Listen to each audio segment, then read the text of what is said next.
Hello and welcome to Series 2 of Let's Go Further, a podcast from the Skills and Education group that challenges the way we think about skills and education. I'm Joe McLaughlin, Foundation Manager at the group, and in this series I'm speaking to people from inside and outside the education sector about equity, diversity and inclusion.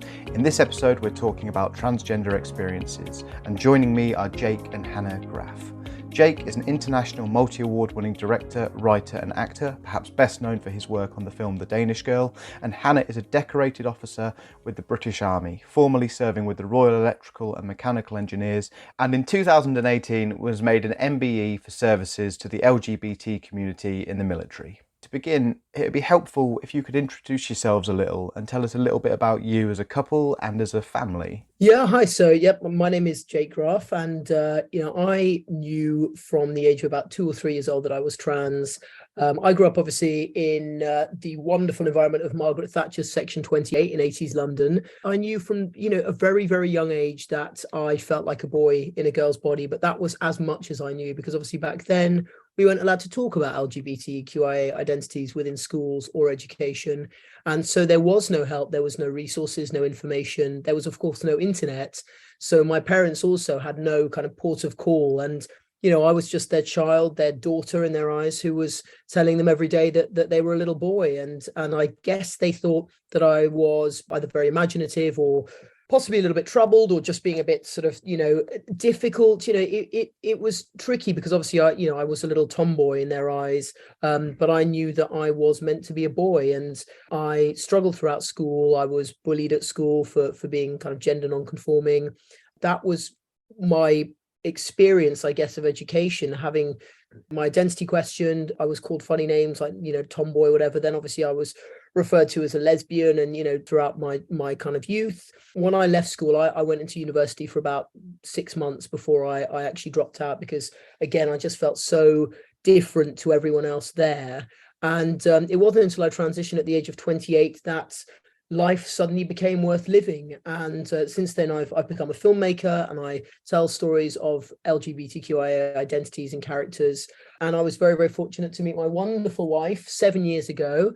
And we have in the last couple of years had 2 children. So we have been very, very fortunate in that we had familial support and the support of our friends and our wider community, because otherwise I don't think we would be where we are today. So hi, yeah, I'm Hannah. Thank you so much for having us. My story is, I suppose, it's a little bit similar to Jake's, but it's different in the fact that because the world saw me as a little boy when I was growing up, everything in society and everything that I was being taught by the world around me was that boys do not act feminine. It was so not the done thing. And so I never felt confident to ever kind of vocalize or express any kind of femininity. And in fact, what I'd actually had experienced growing up was this crushing weight of hiding who I was. And that was something that I carried with me all through my education. So I never told anyone that I was trans. I never had the confidence to do so. And so I very much lived a lie for many, many years. After my getting a degree from university, I went on to the Royal Military Academy Sandhurst, which is where I became an army officer.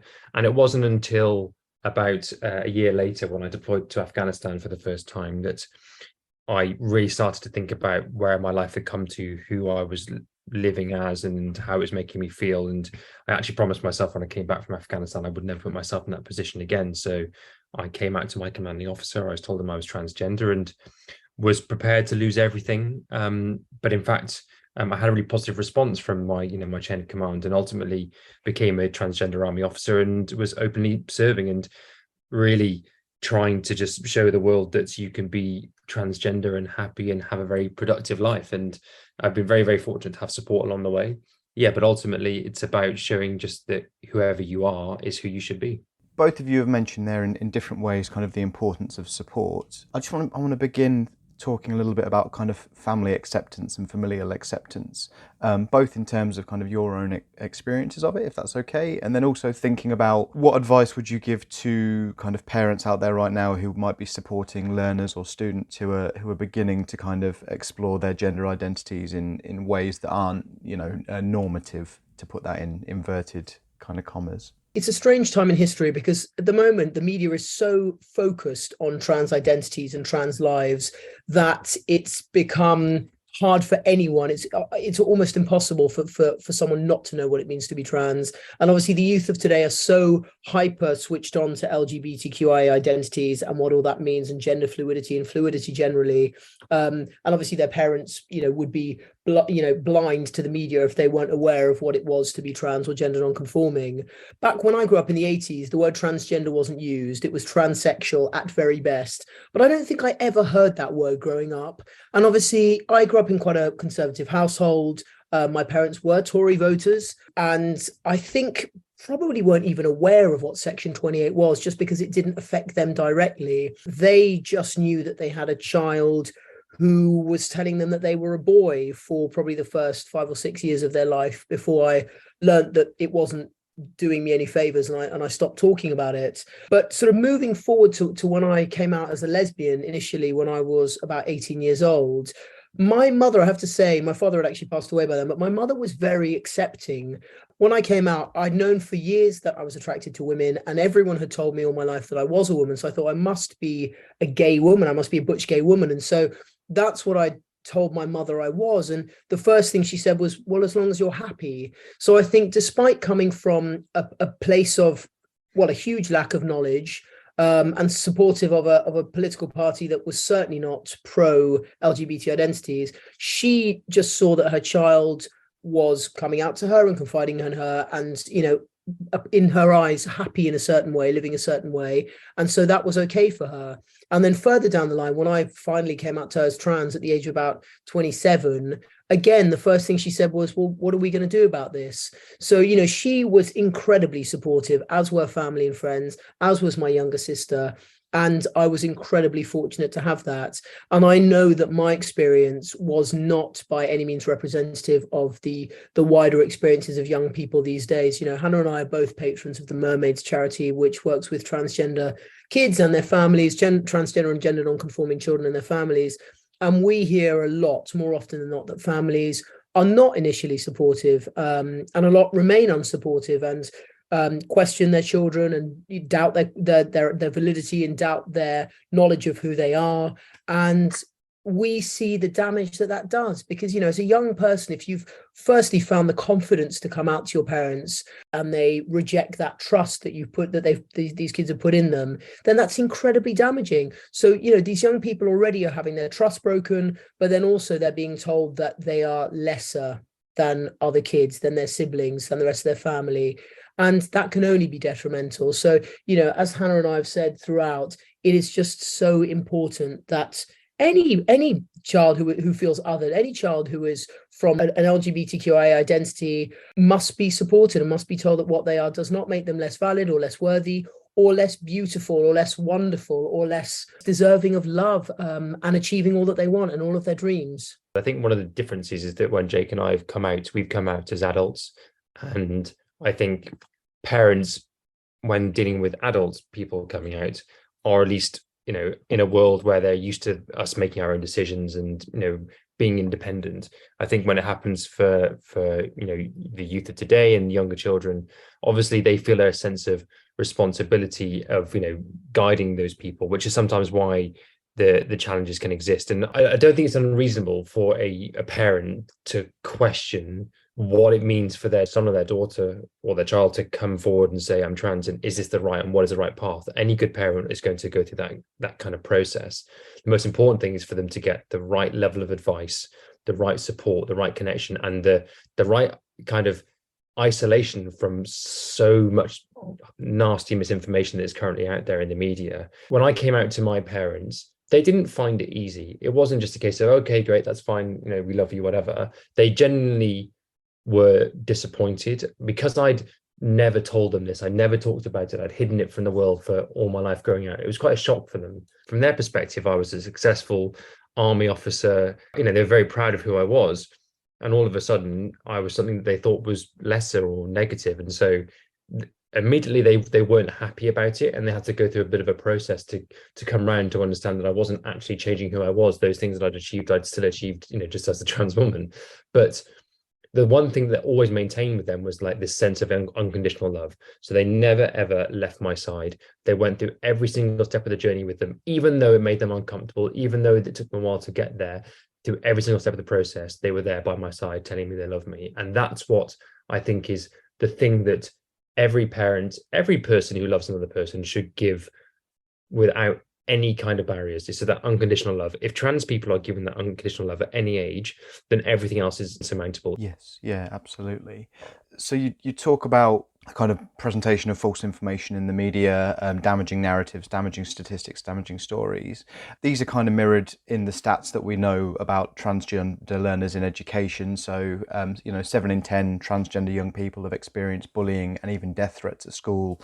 1 in 3 transgender young people have experienced negative comments from staff in universities, which is a kind of crazy statistic. As part of a new kind of initiative from the government, it's been announced that there's been going to be some forthcoming guidance for staff to support their learners, and it's going to be rolled out and include further education colleges. Now, I appreciate neither of you are policymakers, neither of you are politicians, but from your kind of personal experience, what would you like to see in that ideal guidance? And Hannah, I'd like to begin with you.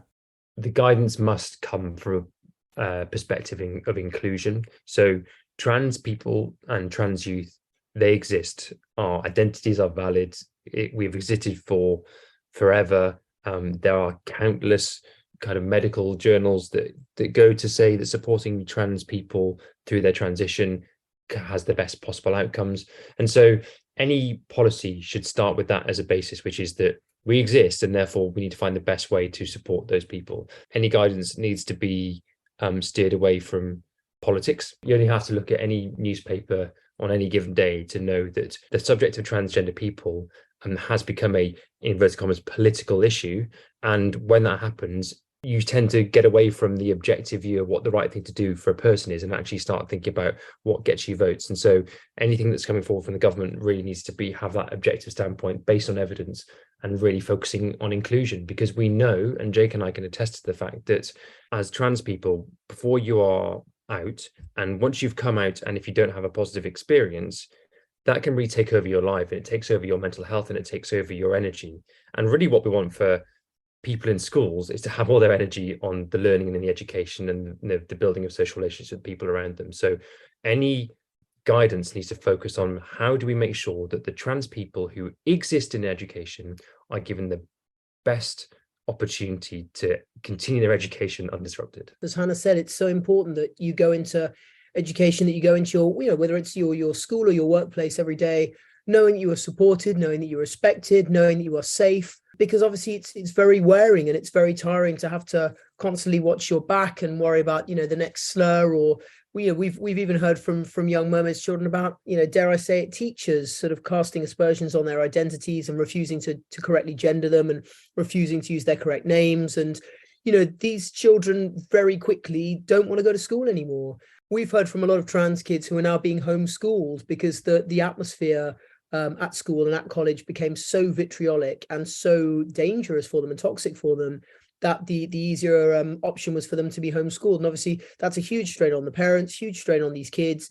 And it also, it sort of goes against everything which we were saying about what really needs to happen is inclusion across the board, because if these kids are being ostracized to such a degree that they're now being educated in their homes, obviously that's a massive lack of social inclusion and social development that they're missing out on, and that will certainly impact them as they go on into sort of further education into their into the workplace.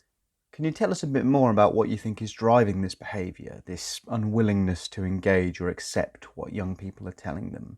Is it ignorance maybe, or fear of the unknown? Unfortunately, as we all know, the negativity that is coming through from the media on a daily basis, you would have to be bulletproof not to at some point be affected by it. And I think because, unfortunately, we're not seeing the redress, we're not seeing the balance of all that negativity. You're not hearing trans voices. I mean, Hannah and I are very fortunate that once every 6 months or a year, we were allowed to go on the Lorraine Kelly show for 5 minutes to sort of tell our stories. But essentially, we know we are very fortunate and we are by no means the standard, and that trans voices are not being heard. Everyone is talking about us. Everyone is talking about trans kids and trans young folks and people being transed and the threats of trans women, but no one's actually talking to trans people. And so we remain these sort of shadowy figures shrouded in mystery. And I think, teachers are only people like anyone else. And of course, if you're reading that, trans kids are being forced into it by their parents, and, healthy gay children are being pushed into transition to make them straight, and all these nonsense things, obviously that's going to have a trickle-down effect. And unfortunately, as I say, there are people everywhere who are slightly more closed-minded than possibly they should be, whether that's in faith schools or otherwise, where, these young people are not seeing the support that they should be seeing across the board. And I think if your teacher, obviously, who is at the top, certainly to a classroom of pupils, is at the top of the food chain, if the teacher is not showing that support, it would just be like, a line leader and a line manager in the workplace not doing that, then obviously that culture then becomes detrimental and becomes less than supportive to that trans person. So, it's really tough at the moment. The media is I think responsible for probably 90% of the vitriol that we're seeing, but it trickles down to every corner of our society. As you say, the media messaging around this topic is highly charged, to say the least. Do you have any advice for people about how they contend with this? It's important when you're reading all these articles about trans women dominating women's sport. Ask yourself where those trans women are. Who are those trans women that are winning all the medals and dominating that women's sport? Could you name one? Could you name two? The other rhetoric that, trans kids are being forced into this transition, again, no normal parent is going to force any child into transition because it's very, very difficult. Most parents struggle enormously with their children transitioning. And also, where are the voices of those parents? Where are the voices of those children? Everyone's talking about trans young people and their families and their parents, but you're never hearing the positive sides of those stories of the young trans people who are thriving through social transition or through gender affirming healthcare. Everyone's talking about trans women, and no one is talking to any of those trans women who've been living happily in gender, in their correct role for decades without incident. So just ask yourselves, when you're reading all these negative articles, where is the balance? Where is the other voice? And, why aren't we hearing that? Because I think if you look back to the 80s, when the newspapers were talking about gay men and gay identities, people were talking about those men, but no one was talking to those men. And the writing then could almost be replaced word for word, gay for trans. And it was just fear mongering back then. It was never about bathroom debates. It was never about changing rooms. It was always about bigotry and hatred. And we're just seeing the same things now around trans people. I think the best thing that people can do to combat this is to just have a critical view when they're reading or absorbing the media. So if you're picking up a newspaper and you read a headline that's damaging to trans people, just don't take it at face value. We're not going to tell you what to think. People are adults who can make up their own opinions, but just look at it and say, have I got the full picture here? And if you think no, then maybe try and seek out some of those trans voices, which are available online on social media, and to get the other side and then make your opinion, rather than just taking, tabloid newspapers, even left-wing newspapers for granted, because there is a huge amount of misinformation out there, and it's important that we understand that.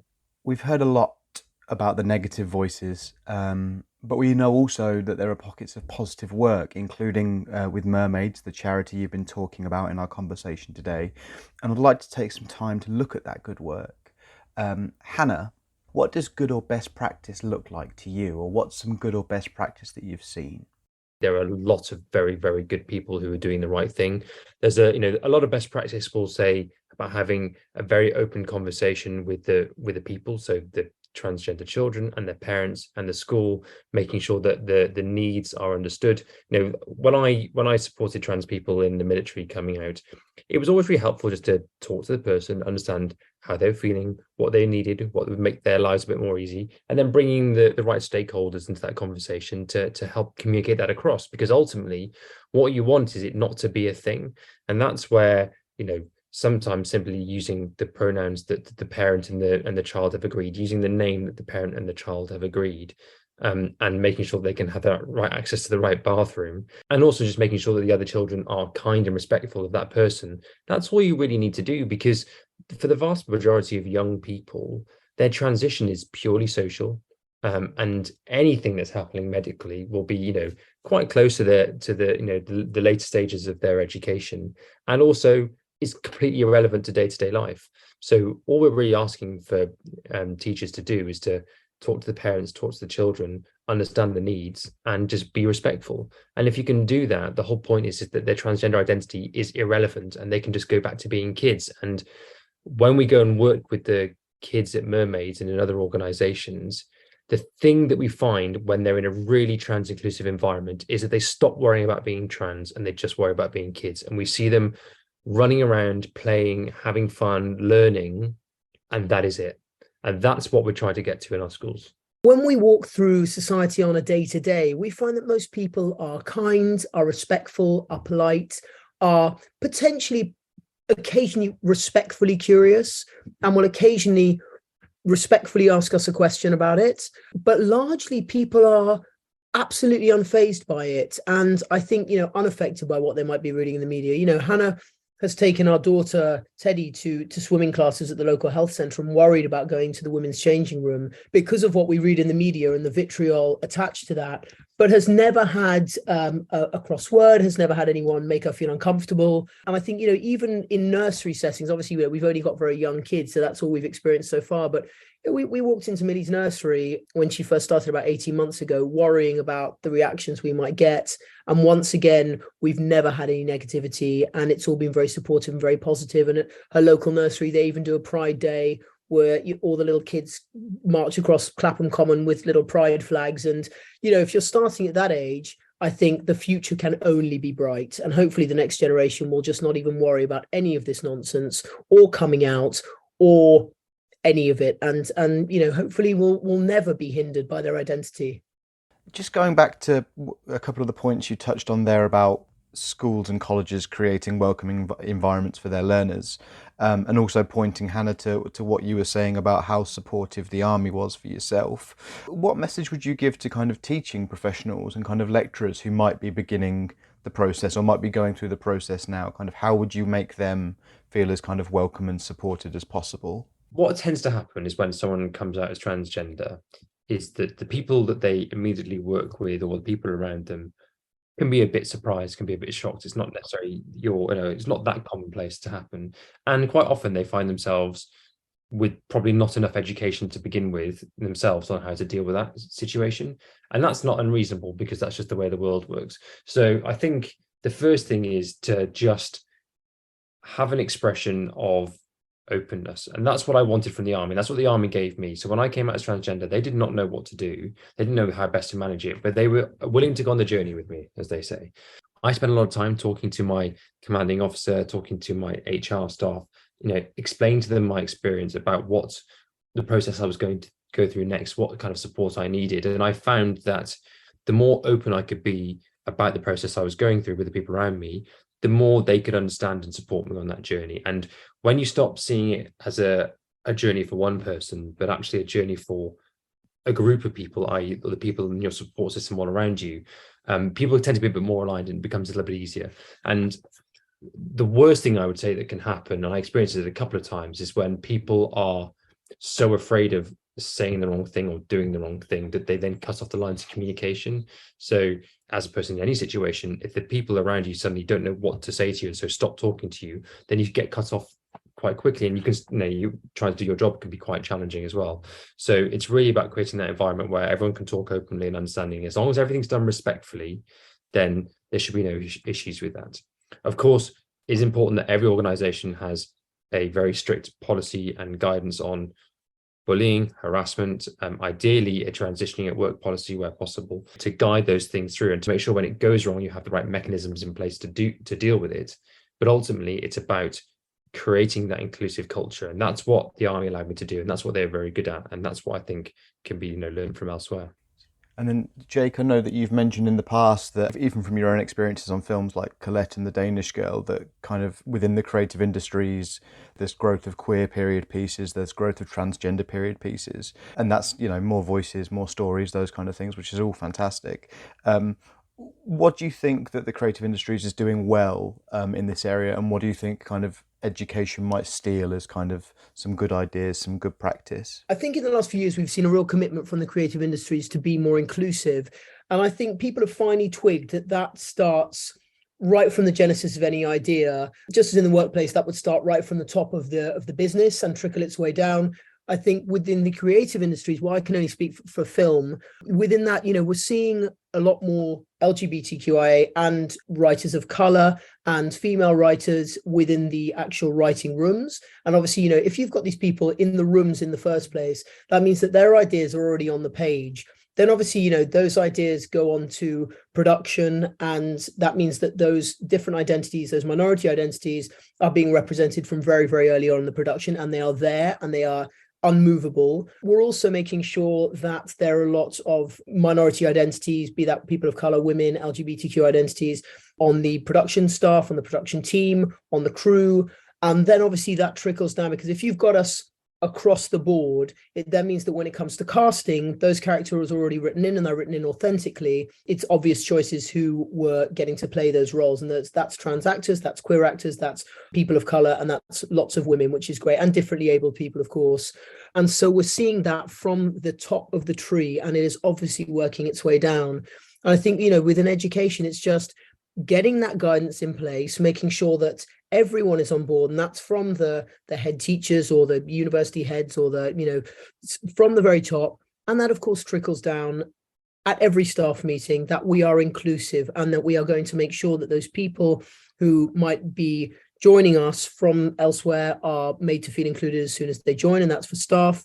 And that obviously every pupil that walks through those doors is made to feel that they are not going to be hindered by their identity, by their difference, by their uniqueness, but instead that they will be supported and embraced.